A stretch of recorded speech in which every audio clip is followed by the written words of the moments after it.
Open course chemistry chapter 4 lecture 11 এবং টপিকটা কি টপিকটা লিখে দিচ্ছি টপিকটা হচ্ছে নিয়ামক পড়াবো লা সাতেলীয় নীতি পড়াবো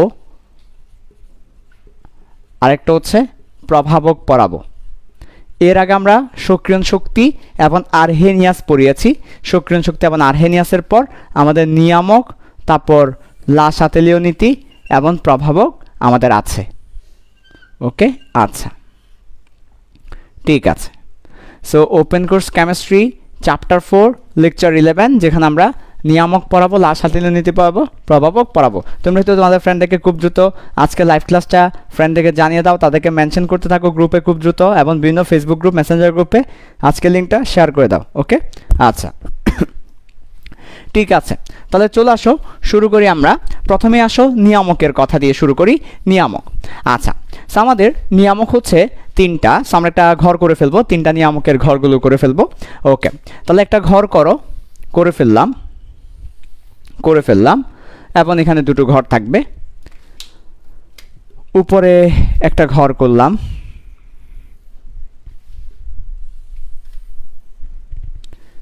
ওকে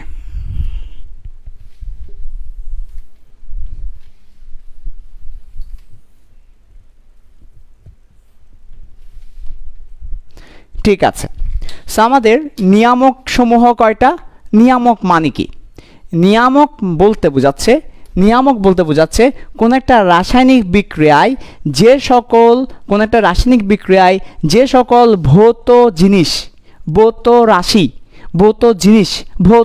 ভৌত মানে কি আর রাসায়নিক মানে কি আমরা জানি আমাদের পরিবেশে দুই ধরনের জিনিস আছে একটা ফিজিক্যাল একটা ভৌত যেটাকে তুমি দেখতে পারবে বা তুমি যেটা ধরা ছোঁয়ার বাইরে এরকম থাকতে পারে ভৌত আরেকটা হচ্ছে কেমিক্যাল মানে অণু পরমাণুর ভিতর যেটা থাকে সেটা কেমিক্যাল যেমন ভৌত একটা ব্যাপার বলি যেমন ফর এক্সাম্পল তাপমাত্রা চাপ ঘনমাত্রা এগুলো হচ্ছে ভৌত তাহলে নিয়ামক হচ্ছে ভৌত আর কেমিক্যাল হচ্ছে প্রভাবক হচ্ছে কেমিক্যাল তাহলে নিয়ামক মানে ভৌত রাশি যেমন নিয়ামকের মধ্যে আছে তাপমাত্রা এটা একটা নিয়ামক এরপর চাপ এটা একটা নিয়ামক এরপর ঘনমাত্রা এটা একটা নিয়ামক তাহলে তাপ চাপ ঘনমাত্রা এরা কোন একটা রাসায়নিক বিক্রিয়ায় কি করে প্রভাবিত করে এরা কোন একটা রাসায়নিক বিক্রিয়ার গতিকে চেঞ্জ করতে পারে তাহলে যে সকল ভৌত ধর্ম তাপমাত্রা চাপ ঘনমাত্রা এ সকল ভৌত ধর্ম ফিজিক্যাল ধর্ম এগুলো কোনো কেমিক্যাল না তাপমাত্রা কোনো কেমিক্যাল কিছু না ঘনমাত্রা কোনো কেমিক্যাল কিছু না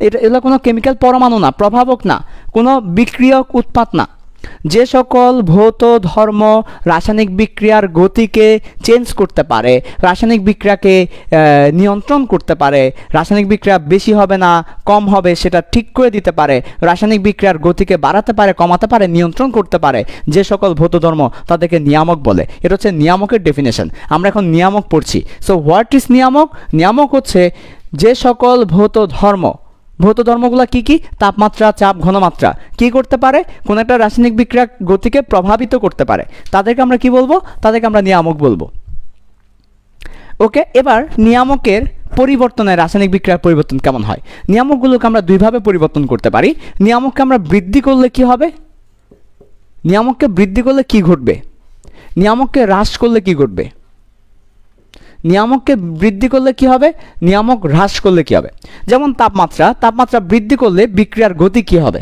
তাপমাত্রা হ্রাস করলে বিক্রিয়ার গতি কি হবে চাপ বৃদ্ধি করলে বিক্রিয়ার গতি কি হবে বিক্রিয়া কেমন প্রভাবিত হবে আবার আমরা যদি চাপ হ্রাস করি বিক্রিয়া কেমন প্রভাবিত হবে এই ব্যাপারগুলো আমরা এখানে দেখব ওকে তাহলে দেখো তাপমাত্রা যদি আমরা বৃদ্ধি করি তাহলে বিক্রিয়া গতি বৃদ্ধি পাবে তাহলে বিক্রিয়া ফাস্ট হবে বিক্রিয়ার গতি স্পিড হার বৃদ্ধি পাবে অনুরূপভাবে আমরা যদি চাপ বৃদ্ধি করি তাও সেম বিক্রিয়ার গতি স্পিড হার বৃদ্ধি পাবে ঘনমাত্রা বৃদ্ধি করলে তাও সেম বিক্রিয়ার গতি স্পিড হার বৃদ্ধি পাবে হ্রাস করলে বিক্রিয়ার স্পিড কমে যাবে বিক্রিয়ার গতি কমে যাবে চাপ হ্রাস করলে বিক্রিয়ার গতি কমে যাবে ঘনমাত্রা হ্রাস করলে বিক্রিয়ার গতি কমে যাবে আচ্ছা তাহলে মনে রাখবে চাপ যদি কমায় দিই বিক্রিয়ার গতি কমে যাবে ঘনমাত্রা কমিয়ে দিলে বিক্রিয়ার গতি কমে যাবে, বাড়িয়ে দিলে বেড়ে যাবে। তাপমাত্রা বৃদ্ধি করলে বিক্রিয়ার গতি বৃদ্ধি পাবে, তাপমাত্রা কমিয়ে দিলে হ্রাস করলে বিক্রিয়ার গতি হ্রাস পাবে। এটা হচ্ছে একটা ছক। তাহলে নিয়ামক কি?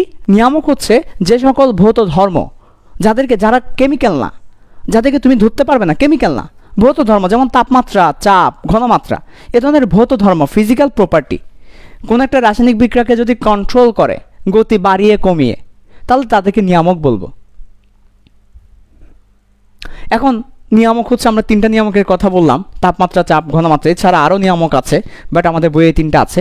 সো এই তিনটা নিয়ামক, তাপমাত্রা, চাপ, ঘনমাত্রা, এদেরকে আবার প্রভাবক বলা যাবে না। প্রভাবক হচ্ছে কেমিক্যাল, প্রভাবক হচ্ছে কেমিক্যাল জিনিস, কেমিক্যাল বস্তু, আর নিয়ামক হচ্ছে ভৌত, ফিজিক্যাল, মাথায় রাখতে হবে। সো নিয়ামক, এই যে নিয়ামক, এই নিয়ামকগুলো বৃদ্ধি করলে কী হবে, হ্রাস করলে কী হবে, সেটা দেখিয়েছি। এবার কেন হবে, ব্যাখ্যাটা কি, এটার ব্যাখ্যাটা কি, কেন হবে, কেন তাপমাত্রা বৃদ্ধি করলে এটা বৃদ্ধি পাচ্ছে, বিক্রিয়ার হার বৃদ্ধি পাচ্ছে, চাপ বৃদ্ধি করলে কেন এটা বৃদ্ধি পাচ্ছে, ঘনমাত্রা বৃদ্ধি করলে কেন বিক্রিয়ার গতিবেগ বৃদ্ধি পাচ্ছে, এই ব্যাখ্যাটা কি।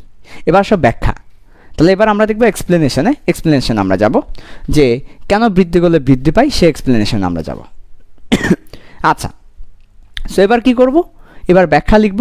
ব্যাখ্যার জন্য আমরা কি করব, এই ঘরটাকে এবার আরেকটা ছক করব। আমি আবার আরেকটা ছক করছি যাতে তোমরা আমার সাথে সাথে করে ফেলতে পারো। এবার আসো ব্যাখ্যা, যে কেন বিক্রিয়ার গতি বৃদ্ধি করলে সে বৃদ্ধি পাবে। আমরা তো মুখস্থ করব না, তাপমাত্রা বাড়ালাম, বিক্রিয়ার হার কেন বৃদ্ধি পাবে, মুখস্থ করব না, আমরা সেটাও একটা ছকের মাধ্যমে দেখব।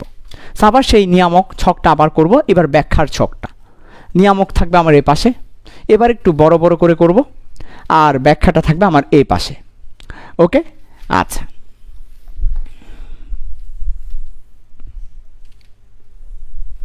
তাহলে নিয়ামকগুলো কী কী আবার বলে ফেলো।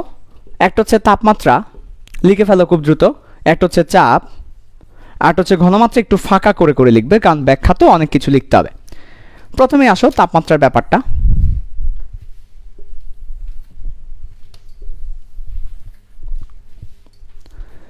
তাপমাত্রার ব্যাপারটা দেখো, তাপমাত্রা বৃদ্ধি করলে বিক্রিয়ার গতি বৃদ্ধি পায়। কেন, এটা কেন? কারণ হচ্ছে আমরা জানি বিক্রিয়ার রেট, বিক্রিয়ার হার ধ্রুবক কে, বিক্রিয়ার হার ধ্রুবক কে সমান হচ্ছে আরহেনিয়াসের ধ্রুবক, তারপর এক্সপোনেনশিয়াল, তারপরে মাইনাস EA/RT, রাইট? এটা না সমীকরণ, কে সমান AE⁻−EA/RT। আচ্ছা, এখন এই সমীকরণটাকে যদি আমরা একটু বিশ্লেষণ করি, কি করি, একটু বিশ্লেষণ করি, তাহলে কি পাচ্ছি দেখো।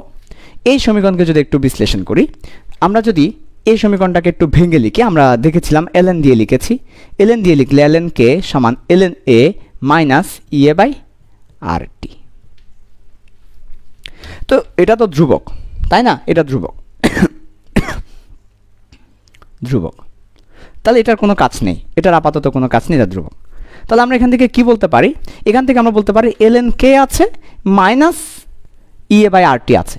সবগুলোকে যদি ধ্রুবক ধরি, সব কিছুকে ধ্রুবক ধরলে, তাহলে কে এটার সাথে সম্পর্ক হচ্ছে -1/T এর, আর বাকি সবগুলোকে আপাতত ইগনোর করলাম, বাকি সবগুলোকে ইগনোর করলাম। যেমন আপাতত শুধুমাত্র ln কে লিখলাম আর 1/T লিখলাম, বাকিগুলোকে ইগনোর করলাম। হ্যাঁ, বাকিগুলোকে একটা ধ্রুবক ধরে নিলাম, যেমন এটা একটা ধ্রুবক ধরে নিলাম, মাইনাস EA/R কে একটা ধ্রুবক ধরে নিলাম, EA/R কিছু একটা, হ্যাঁ, এখানে -EA/R আছে, এই যে EA/R, এটাকে ধ্রুবক ধরলাম। তাহলে আমরা সমান তো লিখতে পারবো না, সমতুল্য লিখলাম আর কি, সমতুল্য, সমান তো আর লিখতে পারবো না। তাহলে দেখো, এটাকেও ধ্রুবক ধরে নিলাম, এগুলোকে আপাতত ফিক্স ধরে নিলাম, এমনও কিন্তু EA ফিক্স, R ফিক্স।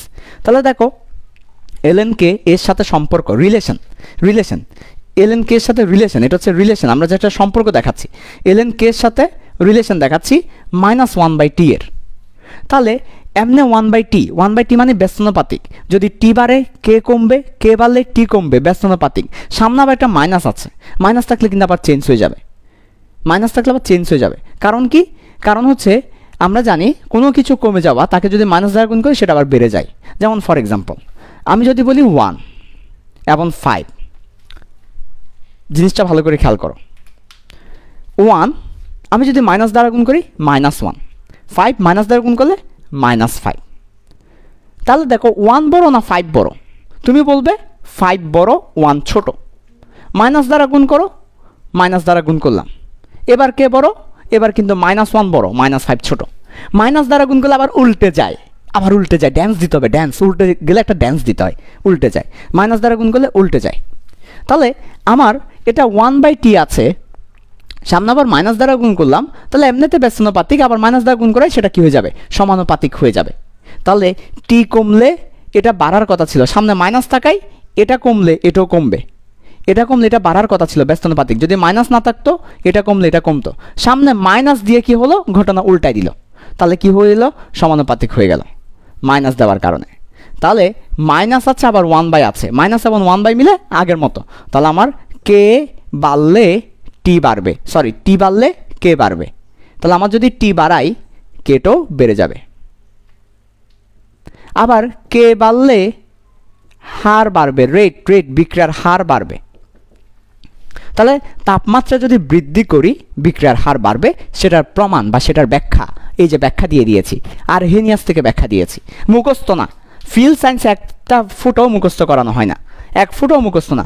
তাপমাত্রা বৃদ্ধি করলে কেন বিক্রিয়ার হার বৃদ্ধি পায়, ব্যাখ্যাটা খেয়াল করো। প্রথমত আরহেনিয়াসের সমীকরণটা লিখো, যেটা আমরা লেকচার 10-এ তোমাদেরকে পড়িয়েছি। আরহেনিয়াস সমীকরণ, আমরা দেখেছি কে সমান a e⁻⁴ এখন আমরা উভয় পক্ষে ln নিয়েছি, ln নিলে এই সমীকরণটা আসে, এটাও আরহেনিয়াসে তোমাদেরকে দেখিয়েছি। ln কে সমান ln a-e/r⁻t। এবং এখান থেকে আমরা সবগুলোকে ধ্রুবক দেখলে আমরা দেখতে পাচ্ছি ln কে সমান ln কে এর সাথে সম্পর্ক -1/t এর -1/t, বাকিগুলোকে আমরা আপাতত ধ্রুবক ধরে নিলাম। তাহলে 1/t তার মানে কে এর সাথে টি ব্যস্তানুপাতিক সম্পর্ক, সামনে একটা মাইনাস থাকায় সমানুপাতিক হয়ে গেছে। টি কমলে কে বাড়তো, কিন্তু সামনে মাইনাস থাকায় টি কমলে কেউ কমবে, টি বাড়লে কেউ বাড়বে। তাহলে টি বাড়লে কে বাড়বে, কে বাড়লে বিক্রিয়ার হার বাড়বে। তাহলে টি বাড়লে তাপমাত্রা বাড়লে বিক্রিয়ার হার বাড়বে, বিক্রিয়ার স্পিড বাড়বে। তাহলে তাপমাত্রা বাড়লে বিক্রিয়ার স্পিড বাড়বে, সেটার প্রমাণটা হচ্ছে এটা, ব্যাখ্যাটা হচ্ছে এটা। ক্লিয়ার? সবাই ক্লিয়ার? ওকে। তাহলে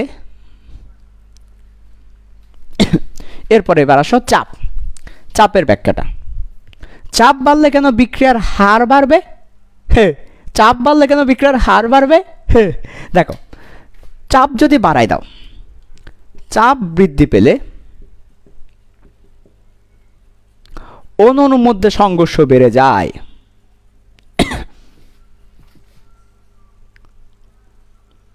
কেন? চাপাচাপি বেড়ে যায় বলে, চাপাচাপি। চাপ যখন বাড়াই দিবে, একজন একজনকে চাপাচাপি করতেছে, ধাক্কা দিচ্ছে, লাল্লা ধাক্কা দিচ্ছে, চাপাচাপি বেড়ে যায়। চাপ বৃদ্ধি পেলে অণুর মধ্যে সংঘর্ষ বেড়ে যায়, চাপাচাপি বেড়ে যায়। ফলে কি হয়? অণুর মধ্যে যখন সংঘর্ষ বাড়বে বিক্রিয়া হবে, ফলে বিক্রিয়ার হার বৃদ্ধি পাবে।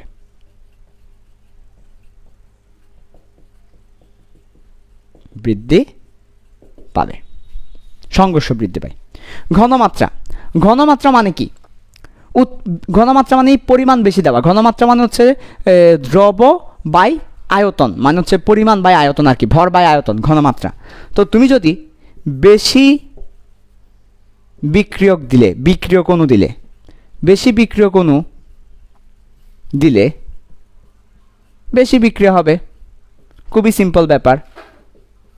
তাহলে আমি যদি বিক্রিয়ক অণু বেশি দিই, তার মানে বিক্রিয়ক অণু বেশি দেওয়া মানে বিক্রিয়া বেশি হবে। তো বিক্রিয়ক অণু বেশি দেওয়া বলতে ঘনমাত্রা বেশি, কারণ আমরা জানি ঘনমাত্রা মানে 1 লিটার পাত্রে কত মোল আছে সেটা ঘনমাত্রা, পাত্রে আয়তনে কত মোল আছে সেটা।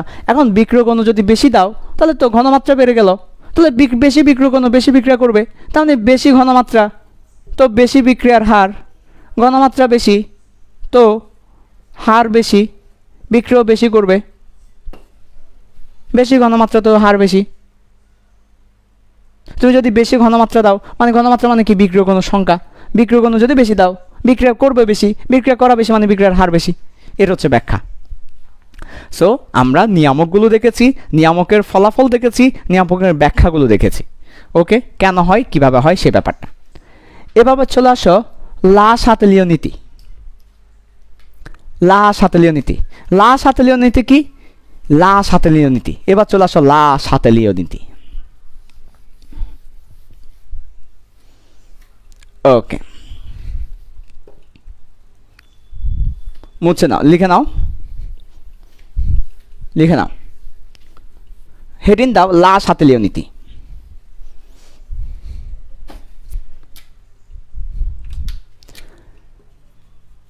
লাশ সাথে নেয়ার নীতি, লাশ সাথে নেওয়ার নীতি। তো লাশ সাথে নেওয়ার নীতি কি? লাশ সাথে নেওয়ার নীতি হচ্ছে, লাশ যখন একটা মানুষ মারা যায়, লাশ, ওই লাশটা যখন সাথে নিয়ে যাওয়া হয়, লাশ সে দুনিয়া ছেড়ে আমাদের ছেড়ে চলে গেছে, তাকে আর কখনো দেখতে পাবো না, আর কখনো সে কথা বলবে না, তাকে আর কখনো পাবো না, সে আর কখনো ডাকবে না, লাইভ ক্লাসে আসবে না,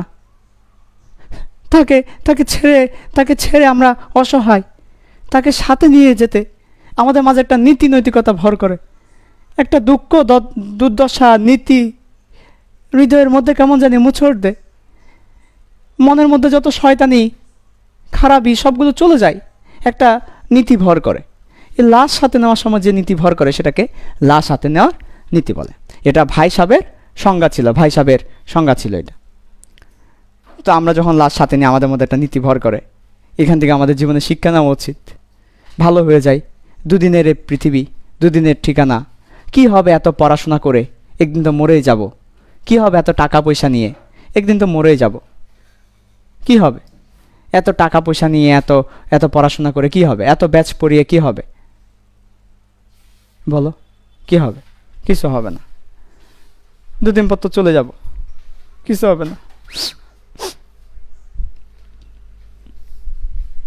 কিছু হবে না, কিছু হবে না, কিছু হবে না। আসো শুরু করি।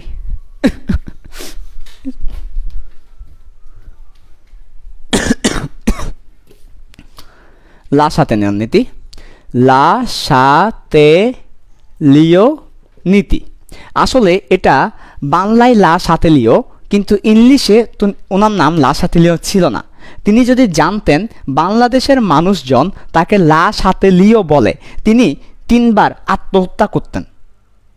চিন্তা করতে পারো, তিনি ডাইরেক্ট ওনার গর্দানকে সিলিনের সাথে ঝুলাই দিতেন যদি তিনি জানতেন বাংলাদেশের মানুষ তাকে লা সাথে লিও জাগে।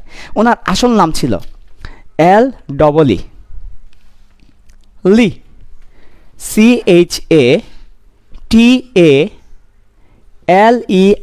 CHATALELIER, লি চ্যাটেলিয়ার। সো ওনার নাম ছিল লি চ্যাটেলিয়ার। এটাকে বলা হয় লি চ্যাটেলিয়ার প্রিন্সিপাল, নট সাতেলিও। আর আমরা এটাকে যখন বাংলায় অনুবাদ করি, লিটাকে আমরা দিই লা, এরপর চ্যাটেলিয়ার, এটাকে বলি সাতেলিয়ার। সো ওনার আসল নাম ছিল লি চ্যাটেলিয়ার প্রিন্সিপাল। তোমরা ইন্টারনেটে সার্চ করলেই পেয়ে যাবে, ওনার নাম হচ্ছে লি চ্যাটেলিয়ার, নট সাতেলিও। সো লি চ্যাটেলিয়ার প্রিন্সিপাল, এটাকে বাঙালিরা পরবর্তীতে বাংলা ভাষায় কনভার্ট করতে গিয়ে এটা হয়ে যায় লা সাতেলিও। ঠিক আছে, ওকে, তাহলে এটা কি লিড চ্যাটেলিয়ার, নট সাতেলিও। কেমন অবস্থা দেখছো বাঙালিরা, কি লিড চ্যাটেলিয়ার প্রিন্সিপাল আর আমরা পড়ি কি লা সাতেলিও। তাহলে লিড চ্যাটেলিয়ার প্রিন্সিপাল কি বলে দেখো, লিড চ্যাটেলিয়ার প্রিন্সিপাল কি প্রিন্সিপাল, লিড চ্যাটেলিয়ার। ঠিক আছে, লি লি লি লি লি লি লা লা লা লা, ঠিক আছে, লি লা লি লা, লি সাতেলিও নীতি। মাঝে মধ্যে একটু ইয়ে করতে আর কি। ঠিক আছে, ওকে, দেখছো এই যে একটু আগে লাশ সাথে নিয়েছি, নীতি ভর করেছে। এরকম মারা গেলে একটু খারাপ লাগে, আবার সব আগের মতো পৃথিবী স্বাভাবিক, সবাই স্বাভাবিক হয়ে যায়, সবাই সবাইকে ভুলে যায়, সব কিছুকে ভুলে যায়। কতটা স্বার্থপর আমরা, আসলে কতটা স্বার্থপর, সব কিছুকে ভুলে আমরা আবার নিজের নীতি ভুলে গুস্ত খাই। কতটা স্বার্থপর চিন্তা করো। সবাই নিজেকে নিয়ে ব্যস্ত, নিজেকে গড়ার জন্য ব্যস্ত। ইয়া নফসি, আজকেও যেমন নিজেকে নিয়ে ব্যস্ত, কাল কিয়ামতের ময়দানেও নিজেকে নিয়ে ব্যস্ত হবে। চিন্তা করতে পারো, আজকে তুমি যাকে ভাবছো, যে তোমাকে বলছে বাবু ঠিক মতো ওষুধটা খেও, রাতে ঘুমানোর আগে একটা কল দিও, সে বাবু কিন্তু জায়গা বরাবর নাই, কালকেও থাকবে না। সবাই নিজেকে নিয়ে বড় ব্যস্ত। যার জন্য বাবু তুমি আজকে পড়ছো না, সেই মানুষটা কালকে তোমার পাশে থাকবে না। কিসের জন্য তোমরা ওর কথা ভেবে ওর জন্য পড়াশোনা করছো না? আমি জানি না, এভাবে সময় অপচয় করছো, এটা তো ঠিক না। যখন মানুষ প্রেমে পড়ে, যখন মানুষ এই যে মোহে পড়ে, এটা প্রেম না, এটা মোহে পড়ে, হ্যাঁ, তখন মানুষ দুনিয়াদারি ভুলে যায়। যখন আবার মোহ কেটে যায়, দেখেছে সব কিছু আগের মতোই আছে। আয়েব বাচ্চুর একটা গান ছিল এটা। সো তোমরা যারা পড়াশোনা না করে এসব ফালতু কাম করো, আমি তোমাদেরকে বলবো আজকে লাইভ ক্লাস থেকে অ্যাটলিস্ট শিক্ষা নিয়ে নাও, দীক্ষা নিয়ে নাও যে আজকে থেকে আমরা এই কাজগুলো আর করবো না। ভুলো না, এদিকে পা দেওয়া যাবে না। সব কিছু, সবাই নিজেকে নিয়ে ব্যস্ত, বড় স্বার্থপর। ধরনীর বুকে সবাই পাশাপাশি, তবু বুঝি কেউ কারো নয়। দুঃখের দহনে করুণ রোদনে তিলে তিলে তার ক্ষয়। বুঝতে হবে, ধরনীর বুকে পাশাপাশি তবু বুঝি কেউ কারো নয়। সবই মিছে অভিনয়, সবই মিছে অভিনয়। সো তোমরা তোমাদের অন্য কারো জন্য এইসব ফালতু কাজ করে কেরিয়ার নষ্ট করার কোনো দরকার নাই। কেরিয়ারটা অনেক ইম্পর্টেন্ট। তোমরা এখানে যারা ক্লাস করছো সবাই ইন্টারের স্টুডেন্ট, রাইট? এখানে কোনো ইন্টারের পরে কেউ নাই, ইন্টারের নিচে কেউ নাই, সবাই ইন্টার। এটাই হচ্ছে তোমার লাইফের লাস্ট স্টেজ। তোমরা এখন এক্স্যাক্টলি কোথায় আছো জানো? তোমরা এখন এক্স্যাক্টলি একটা প্ল্যাটফর্মে আছো। প্ল্যাটফর্ম, একটা ট্রেনের দরজার সামনে দাঁড়িয়ে আছো। বিশ্বাস করো, তোমরা এখন ট্রেনের দরজার সামনে দাঁড়িয়ে আছো। ট্রেন দৌড়াচ্ছে। এই ট্রেনটা হচ্ছে বুয়েট মেডিকেল, তোমার স্বপ্নের ঠিকানা। এটা দৌড়াচ্ছে, এর রানিং। তুমি এখনও প্ল্যাটফর্মে। এখন তুমি কি ধরতে পারবে ট্রেন, নাকি ট্রেন মিস হবে? জানি না। এখন তুমি একদম প্ল্যাটফর্মে আছো, খুব নিকটে, খুব নিকটে। আর হয়তো 2 মাস, 3 মাস, 4 মাস, 6 মাস পর তোমাদের পরীক্ষা। খুব বেশি সময় নেই। এখন থেকে তোমরা যারা টাইম ওয়েস্ট করো বিভিন্নভাবে টাইম ওয়েস্ট করো, তোমরা ফেসবুকে স্ক্রল করে, তারপরে মেসেঞ্জারে সময় দাও, মেসেঞ্জারে চ্যাট করে, সুন্দর সুন্দর চ্যাট করো, তাই না? মিষ্টি মিষ্টি কথা বলো, সুন্দর সুন্দর রিয়েক্ট দাও, ইমোজি দাও, চ্যাট করো, ডেতে লাভ দাও, রিয়েক্ট দাও, কেয়ার দাও। এসব এখন আর না। এসব মেসেঞ্জার, ফেসবুক আনইনস্টল করে দাও। দরকার হলে বাবা মার মোবাইল ইউজ করো, অন্য আইডি খুলো, পড়াশোনার জন্য এক্সট্রা আইডি খুলো। এসব এখন আগের মতো সময় নেই। একদম প্ল্যাটফর্মে আছো, ট্রেন মিস হওয়ার সম্ভাবনা বেশি। সো তোমাদেরকে বলবো এই কাজটা একটু করো, ঠিক আছে? ওকে, আসো লাশ হাতিলের নীতি। একটু অনেক কথাই বলে ফেললাম। সো এবার চলে আসো, লাশ হাতিলের নীতিটা আমরা একটু দেখবো। ওকে, আচ্ছা, ওকে, আচ্ছা। তাহলে লাশ হাতিলের নীতি কি, একটু বিবৃতি লিখে রাখো। বিবৃতি পরীক্ষায় যদি লাশ হাতিলের নীতিটা লিখতে বলে, বিবৃতি বা নীতি, তাহলে নীতিটা লিখে রাখো। উভমুখী বিক্রিয়ার সাম্যাবস্থায়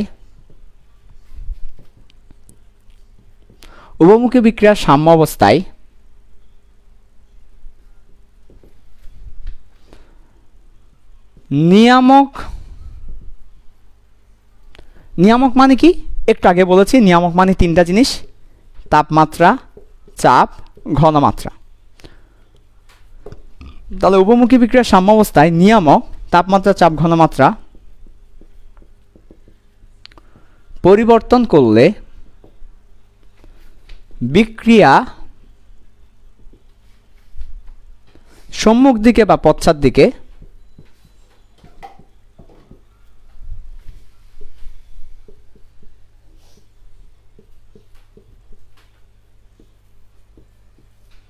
যাবে, যেদিকে গেলে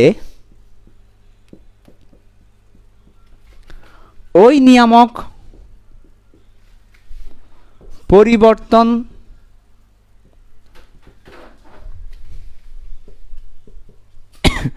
ফলাফল প্রশমিত হয়।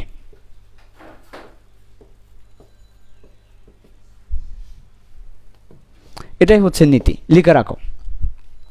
উভমুখী বিক্রিয়ার সাম্যাবস্থায় নিয়ামক পরিবর্তন করলে বিক্রিয়া সম্মুখমুখী বা পশ্চাৎ দিকে যাবে, যেদিকে গেলে বিক্রিয়া সম্মুখ দিকে বা পশ্চাৎ দিকে যাবে, যেদিকে গেলে ওই নিয়ামক পরিবর্তনের ফলাফলটা প্রশমিত হয়। সো এটা হচ্ছে লাশ হাতিলের নীতি। সবাই লিখে রাখো খুব দ্রুত। ওকে,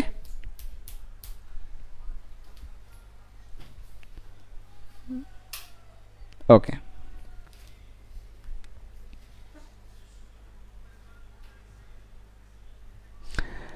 একটু করে আমরা একটু বুঝিয়ে দিই। উভমুখী বিক্রিয়ার সাম্যাবস্থায় নিয়ামক, তাপমাত্রা, চাপ, ঘনমাত্রা, এই 3টাকে নিয়ামক বলছি। এদেরকে যদি উভমুখী বিক্রিয়ার সাম্যাবস্থায় পরিবর্তন করি, তাহলে বিক্রিয়ার সম্মুখ দিকে যেতে পারে, পশ্চাৎ দিকেও যেতে পারে। কোন দিকে যাবে? যেদিকে গেলে নিয়ামক পরিবর্তনের ফলাফলটা প্রশমিত হয়। আরেকবার বলছি, একটা বিক্রিয়া উভমুখী সাম্যাবস্থায় আছে, উভমুখী বিক্রিয়া সাম্যাবস্থায় আছে। সাম্যাবস্থায় মানে সম্মুখ বিক্রিয়া এবং পশ্চাৎ বিক্রিয়া দুইটাই সমান সমান। সম্মুখ দিকে যা বিক্রিয়া হচ্ছে পশ্চাৎ দিকেও সমান হচ্ছে, তাহলে যেদিকে সামনে যে স্পিডে বিক্রিয়া হচ্ছে পশ্চাৎ দিকেও সেই স্পিডে বিক্রিয়া হচ্ছে। তাহলে উভমুখী বিক্রিয়া বলতে সম্মুখ বিক্রিয়া এবং পশ্চাৎ বিক্রিয়ার হার সমান। তো এরকম সমান সমান একটা সাম্য অবস্থায় তুমি যদি এই তিনটা যে কোনো একটা চেঞ্জ করো তাহলে বিক্রিয়ার হার চেঞ্জ হবে। তো বিক্রিয়ার হার কেমন চেঞ্জ হবে? বিক্রিয়ার হার চেঞ্জ হওয়ার ফলে বিক্রিয়াটা কোন দিকে যাবে? বিক্রিয়াটা এমনভাবে চেঞ্জ হবে যেন বিক্রিয়ার হার চেঞ্জ হওয়াটা চেঞ্জ না হয়, ওই ফলাফলটা প্রশমিত হয়ে যায়। তাহলে সাম্য অবস্থায় যদি কোনো কিছু চেঞ্জ করো বিক্রিয়াটা এমন দিকে যাবে যেন ওই চেঞ্জ করা ফলাফলটা প্রশমিত হয় এবং সাম্য অবস্থা আবার গঠন হয়, আবার যেন সে সাম্য অবস্থায় আসতে পারে। তাহলে এই ব্যাপারটা একটু দেখাই তোমাদেরকে, দেখো।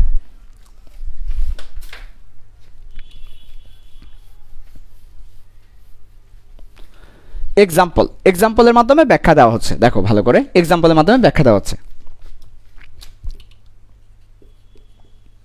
ওকে, ব্যাখ্যা এক্সাম্পলের মাধ্যমে। মনে করো নাইট্রোজেন আর অক্সিজেন বিক্রিয়া করে নাইট্রিক অ্যাসিড উৎপন্ন করবে। এখন এই বিক্রিয়ায় সামহাও এই বিক্রিয়াটা সাম্য অবস্থায় আছে। সাম্য অবস্থা মানে এই সম্মুখ বিক্রিয়ার রেট, তাহলে রেট ফরওয়ার্ড সমান রেট ব্যাকওয়ার্ড, অর্থাৎ সম্মুখ বিক্রিয়ার রেট এবং পশ্চাৎ বিক্রিয়ার রেট দুইটা সমান, তাই এটা সাম্য অবস্থায় আছে। আচ্ছা, এখন এই সাম্য অবস্থায় আমরা যদি হঠাৎ করে এখানে তাপমাত্রা বাড়াই দিই, মনে করো সাম্য অবস্থায় তাপমাত্রাটা বৃদ্ধি করলাম, তাহলে তাপমাত্রা যখন বৃদ্ধি করব, মনে করো আমরা এই বিক্রিয়ার তাপমাত্রা বৃদ্ধি করে দিলাম, তাপমাত্রা বৃদ্ধি করলাম সাম্য অবস্থায়। তাহলে তাপমাত্রা বৃদ্ধি করার ফলে আমরা এই বিক্রিয়াটা কোন দিকে যাবে? ডেফিনেটলি সাম্য অবস্থা আর আগের মতো থাকবে না, বিক্রিয়ার হাত চেঞ্জ হবে। এখন বিক্রিয়ার হাত চেঞ্জ হলে রেট দুইটা সমান থাকবে না, নট ইকুয়াল টু হয়ে যাবে, ফলে সাম্য অবস্থা চেঞ্জ হবে। এখন বিক্রিয়াটা কোন দিকে যাবে? তো তাপমাত্রা বৃদ্ধি করার ফলে বিক্রিয়ার রেট চেঞ্জ হলো, তাই বিক্রিয়াটা কোন দিকে যাবে? এবার দেখো, মনে করো এটা তাপ উৎপাদী বিক্রিয়া, তার মানে নাইট্রোজেন এবং অক্সিজেন বিক্রিয়া করে কি উৎপন্ন করছে? বিক্রিয়া করার পর নাইট্রিক অ্যাসিড এবং তাপ উৎপন্ন করছে। তা আমি যদি এখানে আরও তাপ দিই, আরও তাপমাত্রা বৃদ্ধি করলাম, আরও তাপ দিলাম, হিট দিলাম, তাপ দিলাম, অলরেডি এই বিক্রিয়াটা এদিক থেকে যাওয়ার সময় তাপ উৎপন্ন করে করে যাচ্ছে, তাপ তাপ তাপ উৎপন্ন করে করে যাচ্ছে। তো আমি যদি আরও তাপ দিই তাহলে বিক্রিয়াটা এমনিই তার কাছে তাপ লাগছে না দেখে সে তাপ ছেড়ে দিচ্ছে, তাপ ছেড়ে দিচ্ছে, সে তাপ লাগছে না দেখে। আমি যদি সাম্য অবস্থায় আরও তাপ দিই তাহলে সে এমনিই তাপ লাগছে না, অসহ্য লাগতেছে দেখে সে তাপটা ছেড়ে দিচ্ছে। তাহলে আমি যদি আরও তাপ দিই বিক্রিয়াটা সামনের দিকে যাবে না, বিক্রিয়াটা পশ্চাৎ দিকে চলে আসবে, কারণ তাপ দিলে বিক্রিয়াটা কী হবে? আমি যদি এখানে তাপ দিই বিক্রিয়াটা পশ্চাৎ দিকে আসা শুরু করে দিবে। কিসের জন্য? তার অলরেডি তাপ আছেই। এখন বিক্রিয়াটা সামনের দিকে যাবে না কেন? বিক্রিয়াটা সামনের দিকে আর যাবে না, কারণ তার অলরেডি তাপ আছে, সে তাপটা ছেড়ে দিচ্ছে। তার তাপ দরকার নেই, সে তাপটা অলরেডি ছেড়ে দিচ্ছে, তাপটা ছেড়ে দিচ্ছে সে। এখন আমি যদি আরও তাপ দিই তাকে, কী হবে? তার তো তাপ দরকার নাই, তাহলে সে আর সামনে যাবে কেন? এখন বিক্রিয়াটা পশ্চাৎ দিকে আসবে, কারণ পশ্চাৎ দিকে আসলে কী হয়? পশ্চাৎ দিকে আসলে তাপ দরকার হয়। আমি যত তাপ দিব বিক্রিয়াটা তত পশ্চাৎ দিকে আসবে। এই যে দেখো, এটার সাথে তাপ মিলে বিক্রিয়াটা পশ্চাৎ দিকে আসে। পশ্চাৎমুখী বিক্রিয়াটা হচ্ছে নাইট্রিক অ্যাসিডের সাথে তাপ। আমি যতই তাপ দিব বিক্রিয়াটা পশ্চাৎ দিকে আসা শুরু করবে। তার মানে বিক্রিয়াটা কি সম্মুখ দিকে যাবে না পশ্চাৎ দিকে আসবে? এটা ডিপেন্ড করবে কিসের উপর? ওই নিয়ামক চেঞ্জের উপরে। যেমন আমি তাপমাত্রা বৃদ্ধি করেছি, তাপমাত্রা বৃদ্ধির ফলে এখানে তাপমাত্রা অ্যাড করেছি, তাপমাত্রা অ্যাড করার ফলে বিক্রিয়াটা পশ্চাৎ দিকে চলে আসছে। তো এগুলা এত কষ্ট করে মনে রাখার কোনো দরকার নাই, একটা টেকনিক দিয়ে দিচ্ছি, একদম সব শেষ, সব ক্লিয়ার হয়ে যাবে। একটা টেকনিক দিয়ে দিচ্ছি, সব ক্লিয়ার হয়ে যাবে।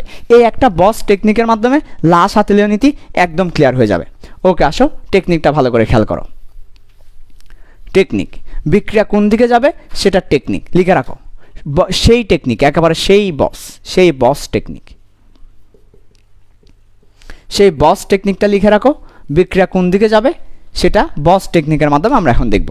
একেবারে বস টেকনিক, সবাই ভালো করে খেয়াল করো, একেবারে বস টেকনিক। ওকে,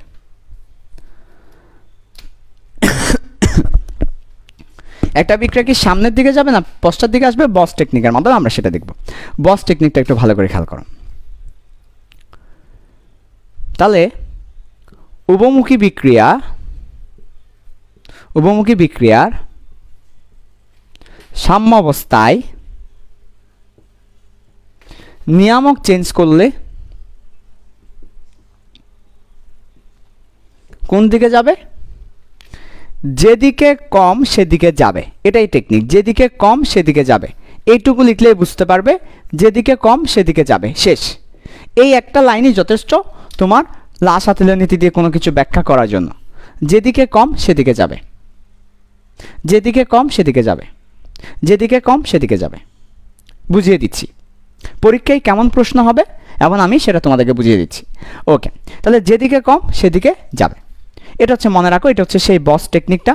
উভমুখী বিক্রিয়া সাম্যাবস্থায় নিয়ামক চেঞ্জ করলে যেদিকে কম সেদিকে যাবে। এবার চলো আমরা একটু বুঝিয়ে দিই তোমাদেরকে এই পুরো ব্যাপারটা। চলো বুঝিয়ে দিচ্ছি। ওকে, দেখো বুঝিয়ে দিচ্ছি।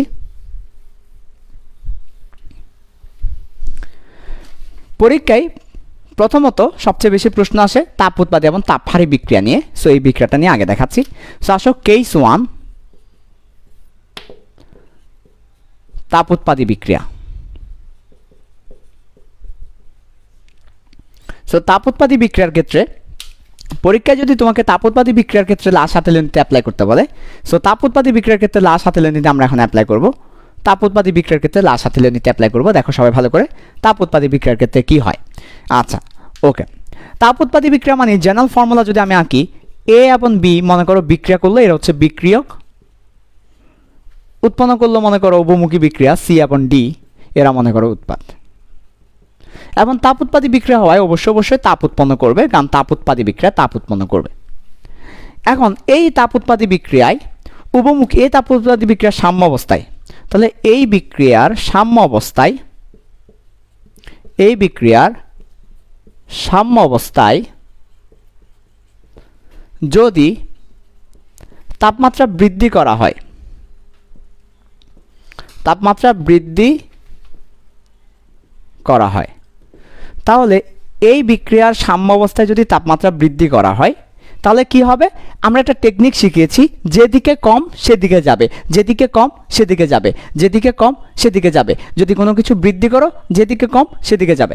এখন এই বিক্রিয়ার সাম্য অবস্থায় যদি তাপমাত্রা বৃদ্ধি করি, তাহলে যেদিকে তাপ কম সেদিকে যাবে। এখানে দেখো সি প্লাস ডি প্লাস তাপ, এখানে তাপ আছে আর এই পাশে তাপ নাই, তাহলে এই দিকে গেলে তাপ আছে, এখানে এদিকে তাপ বেশি, এদিকে তাপ নাই।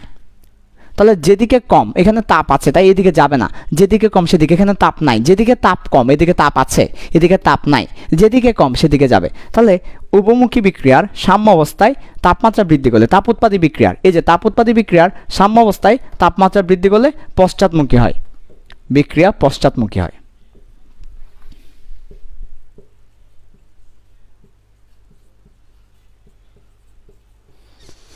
আর তাপমাত্রা হ্রাস করলে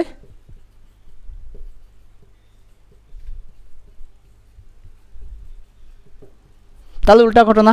তাপমাত্রা কমাই দিচ্ছি, তাপমাত্রা কমাই দিলে তখন উল্টা ঘটনা ঘটবে।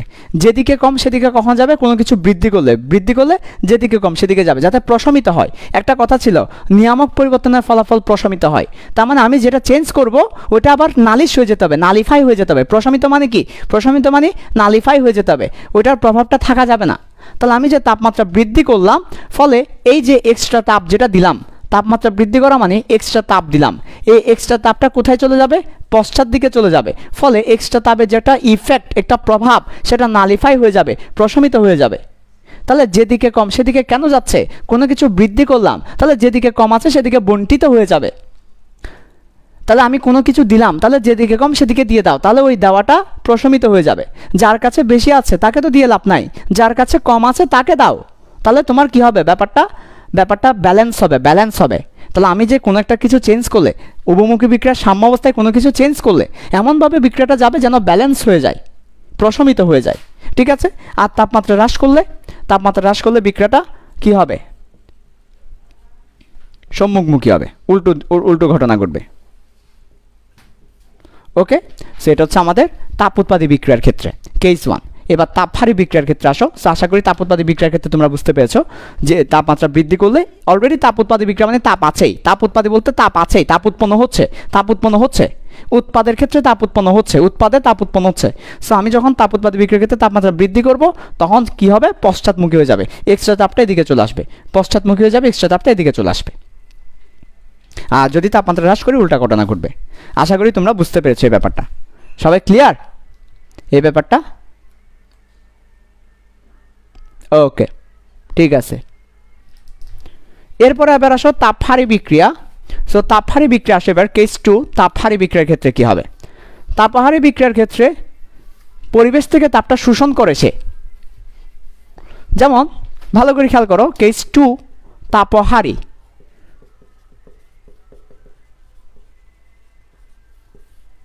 তাপহারী বিক্রিয়ার ক্ষেত্রে দেখো এ এবং বি বিক্রিয়া করবে না যদি পরিবেশ থেকে তাকে তাপ দেওয়া না হয়। তাহলে পরিবেশ থেকে সে তাপটা গ্রহণ করলো, তাহলে সি এবং ডি উৎপন্ন হলো। তাহলে এ এবং বি তাপ গ্রহণ করলো, সি এবং ডি উৎপন্ন করলো। তাহলে এই বিক্রিয়ার ক্ষেত্রে ভালো করে খেয়াল করো, এ এবং বি তাপ গ্রহণ করলো, পরিবেশ থেকে তাপ গ্রহণ করবে, তাপহারী বিক্রিয়া। তাপহারী বিক্রিয়া বলতে পরিবেশ থেকে তাপটা গ্রহণ করবে। এ এবং বি পরিবেশ থেকে তাপ গ্রহণ করে সি এবং ডি উৎপন্ন করলো। আমি যদি এই বিক্রিয়ার সাম্য অবস্থায় তাপমাত্রা বৃদ্ধি করি,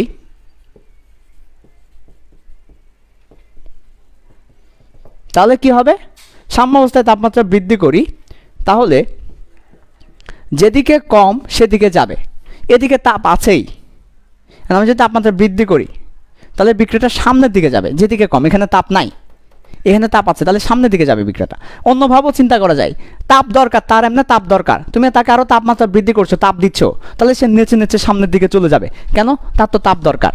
ওরে তাপ পাইছি রে, সামনে চলে যাবে। তাপ দিলেই বিক্রিয়া করবে, সামনে চলে যাবে। তাহলে যেদিকে তাপ কম সেদিকে গিয়ে চলে যাবে। তাহলে দেখো এখানে তাপ আছে, তাহলে এইদিকে তাপ নাই, এদিকে চলে যাবে, বিক্রিয়াটা সম্মুখমুখী হবে। তাহলে সাম্য অবস্থায় তাপমাত্রা বৃদ্ধি করলে যেদিকে কম এখানে তাপ আছে, তাহলে এদিকে আসবে না, ওইদিকে যাবে, যেদিকে কম সেদিকেই যাবে, এতে করে ওইটা ফলাফলটা প্রশমিত হবে। আমরা একটা টেকনিক শিখিয়েছি, যেদিকে কম সেদিকে যাবে। তুমি দেখবে তাপ কোথায় আছে, এদিকে আছে, তাহলে এদিকে যাবে না, ওদিকে যাবে, সামনের দিকে যাবে। তাহলে সাম্য অবস্থায় তাপমাত্রা বৃদ্ধি করে তাহলে সম্মুখমুখী হবে। আর যদি তাপমাত্রা হ্রাস করে, সমস্ত তাপমাত্রা হ্রাস করলে তাহলে পশ্চাৎমুখী হবে, উল্টা ঘটনা ঘটবে। সো আমাদের পরীক্ষায় কিন্তু তাপ উৎপাদী, তাপহারী এই দুটা বিক্রিয়ার ক্ষেত্রে লা-শাতিলের নীতিটা অ্যাপ্লাই করতে বলে। এই দুটো একটু বেশি আসে পরীক্ষায়, ঠিক আছে? ওকে, এরপর চলে আসে এবার চাপের ক্ষেত্রে আসলে দেখানোর কিছু নাই, যেদিকে চাপ কম সেদিকে যাই, নর্মালি চাপটা উল্লেখ থাকে না। ঘনমাত্রার ক্ষেত্রে সেম, যেদিকে ঘনমাত্রা কম সেদিকে চলে যাবে, ঘনমাত্রা বৃদ্ধি করলে। সো এই দুইটা না লিখলেও চলবে। বিশেষ করে আমাদের পরীক্ষায় কিন্তু তাপমাত্রার ব্যাপারটা বেশি আসে। তো পরীক্ষায় যদি কোনো একটা বিক্রিয়া দিয়ে তোমাকে লা-শাতিলের নীতি অ্যাপ্লাই করতে বলে, তুমি বলবা যে এটা যদি তাপ উৎপাদী বিক্রিয়া হয় তাহলে এই ধরনের ঘটনা ঘটবে, তাপহারী বিক্রিয়া হলে এই ধরনের ঘটনা ঘটবে, চাপ বৃদ্ধি করলে এটা হবে, ঘনমাত্রা বৃদ্ধি করলে এটা হবে, এসব কথা বললেই হবে, ঠিক আছে? ওকে, আচ্ছা, এবার আসো প্রভাবক। আমাদের নিয়ামক শেষ, লা-শাতিলের নীতি শেষ, এবার হচ্ছে প্রভাবক। এবার আসো প্রভাবক। ওকে, প্রভাবকের ইংলিশ হচ্ছে ক্যাটালিস্ট। প্রভাবক কি? প্রভাবক হচ্ছে যে সকল রাসায়নিক সত্তা, প্রভাবক কিন্তু ভৌত না, নিয়ামক হচ্ছে ভৌত। যে সকল ভৌত ধর্ম রাসায়নিক বিক্রিয়াকে কন্ট্রোল করে, ভৌত ধর্ম ফিজিক্যাল, তারা নিয়ামক। আর প্রভাবক হচ্ছে রাসায়নিক, এটা পুরোটা কেমিক্যাল, অণু-পরমাণু হতে পারে। তাহলে যে সকল রাসায়নিক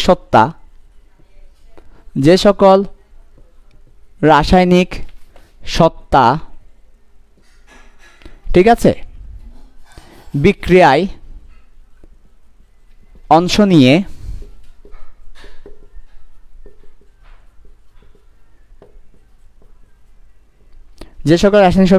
বিক্রিয়া অংশ নিয়ে বিক্রিয়ার গতি বৃদ্ধি বা হ্রাসও করতে পারে,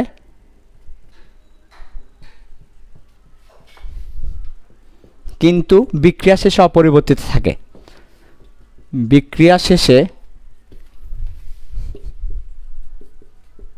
অপরিবর্তিত থাকে।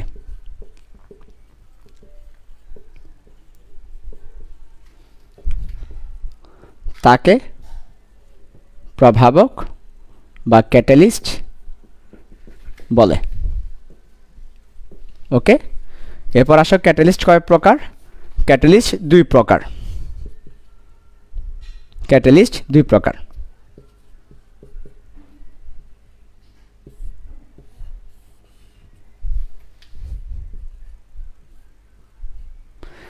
দুই প্রকার, একটা হচ্ছে ডাইরেক্ট ক্যাটালিস্ট বা প্রত্যক্ষ, আর একটা ইনডাইরেক্ট ক্যাটালিস্ট।